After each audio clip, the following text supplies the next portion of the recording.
Thank you. Yun, shoutout po. Yan, magandang buhay po. Yan, ano pangalan niyo po kuya? Ariel. Kuya Ersenyo. Ariel. Bala nangyari po kuya dyan, nagbuhat ka lang ng case, no? Tapos nabigla po. Nabigla po. Ayun niya pong iniangat pa doon. Ah, Sa San Miguel po ba ka nag-work? Apo. Sa San Miguel po siya. Saan po ka lubang? Diyan po sa mga Napi. Subdivision. Okay, okay. Diyan malapit sa mga bato. Sa warehouse po kayo? Warehouse. Pero lagi na po niyong ginagawa. Araw-araw. Matagal na po kayo yan? Anim na po. Ano na buwan? Bago lang. Bago lang bumalik.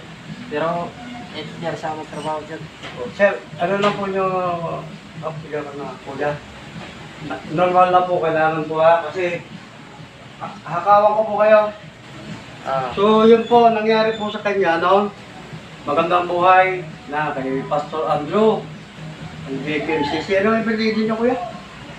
Tersenyo. Oo, si Pastor Andrew. Kapatid niya po, tumawag po sa akin, ito sa Pastor ng GKMCC, kahapon pa po. Ngayon,